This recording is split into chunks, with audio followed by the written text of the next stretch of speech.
I had just closed the biggest deal of my life, $10 million, signed and sealed. The kind of deal people dream about but rarely land. I'd fought for every inch of it, worn out from months of travel, tense negotiations, endless revisions, and more coffee than any human should consume. When the final signatures hit the paper at 7:42 p.m., I took a deep breath and checked my watch. I thought, this is it. This is the moment everything changes. I wasn't wrong. Just not in the way I expected.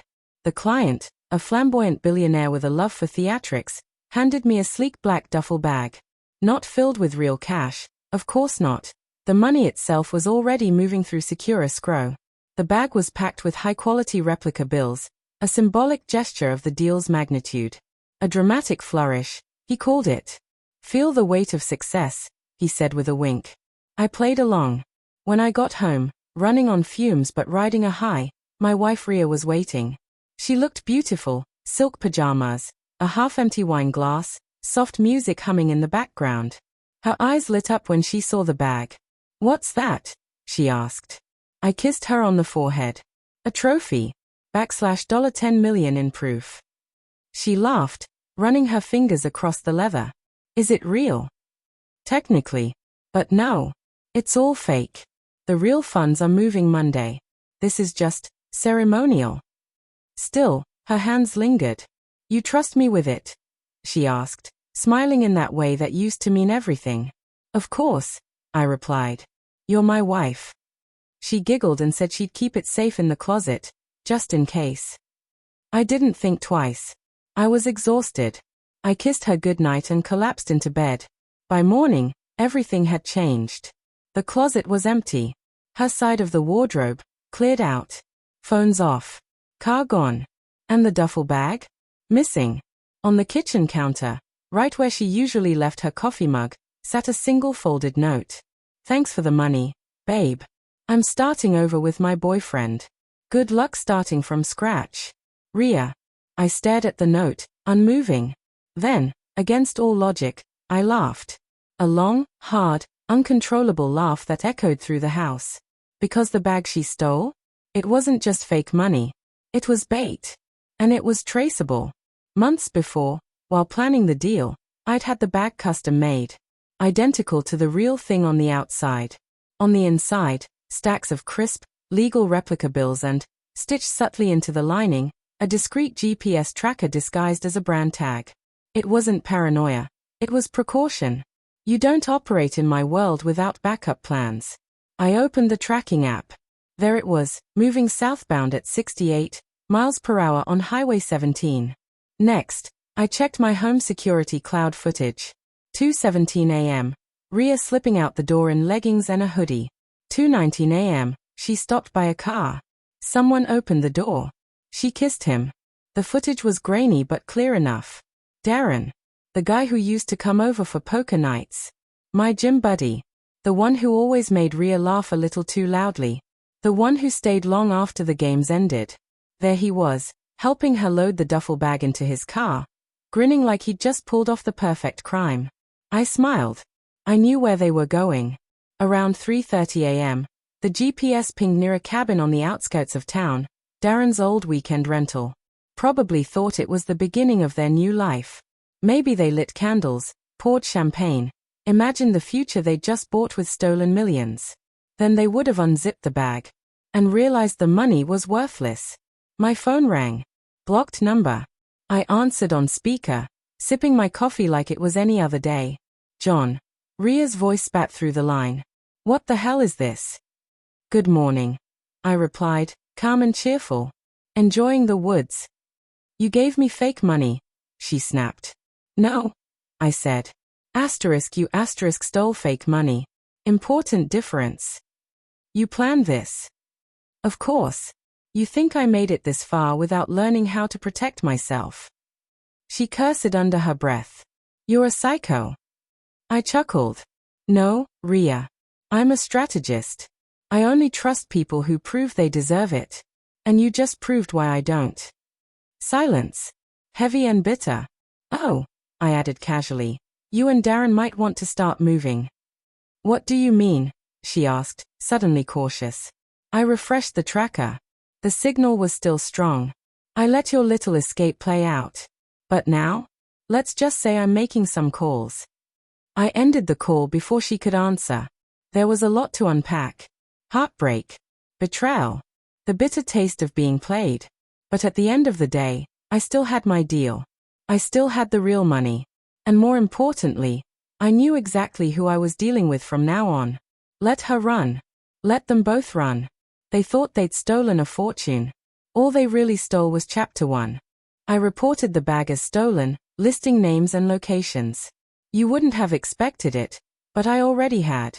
I made the call. 20 minutes after I hung up, the GPS tracker stopped transmitting. They must have ditched the bag or abandoned the car, thinking that'd be enough to disappear. Amateurs. But I hadn't just prepared for betrayal, I anticipated their fear. The moment they took that bag, I filed an official police report. It detailed the theft of a valuable corporate asset tied to a multimillion-dollar deal, included surveillance footage, license plate info, and a signed affidavit showing Ria and Darren were the last people in possession of it. Here's what most people don't realize. Even if the cash was fake, intent to steal and misusing corporate property still counts as a criminal offense, especially when it involves contractual obligations. The client's legal team was already involved and had sent over supporting documents. That bumped it up to federal jurisdiction. Law enforcement had to act fast. At 10:12 a.m. that same day, I got a message from my lawyer. Attached was a photo, Darren face down on a police cruiser, handcuffed. Ria, barefoot and crying, screaming in the driveway of the rundown rental cabin they'd holed up in. The message said, "Arrested without incident. Bag recovered. Contents confirmed. Charges pending. Press felony charges or drop it." I thought about it.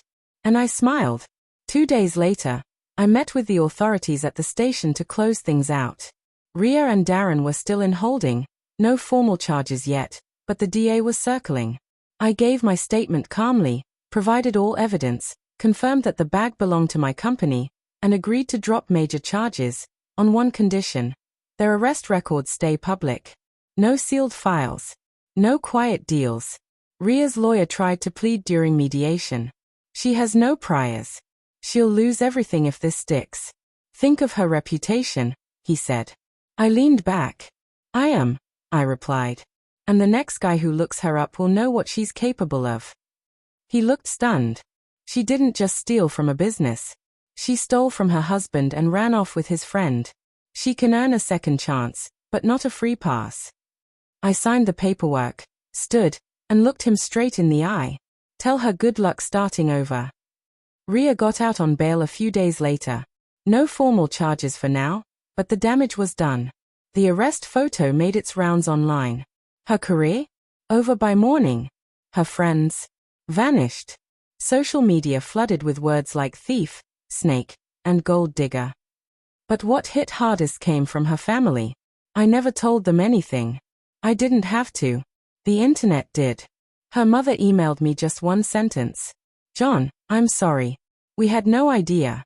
She's not the daughter we raised. You didn't deserve this. We support whatever you choose." I didn't respond. There was nothing left to say. Meanwhile, I rebuilt in silence, but with strength. The $10 million deal? It closed clean. The client was impressed with how I handled everything and introduced me to 3 new business partners. My company expanded into 2 new markets that month. And I used the betrayal as fuel.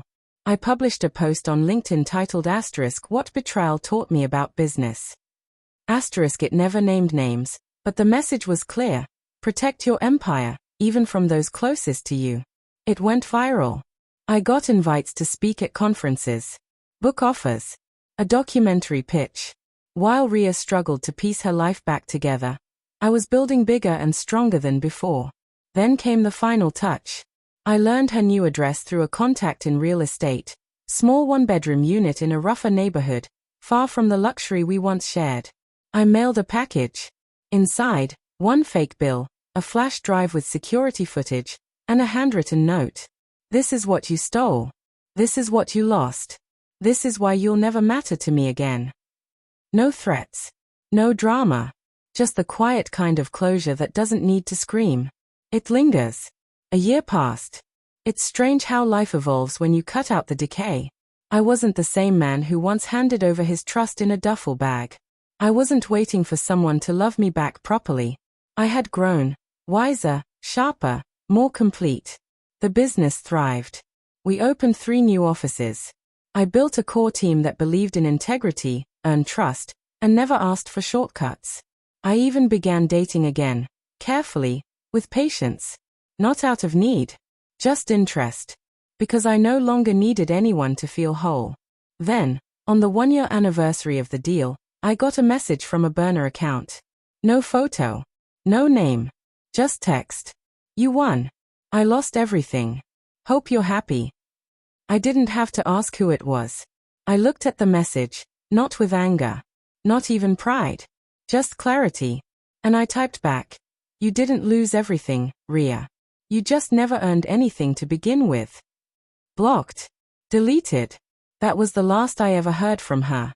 Sometimes, the real revenge isn't in making someone suffer. It's in building something they can never touch. Watching from the outside, powerless, as you rise. And when they realize what they threw away, it's too late. The gate is already closed.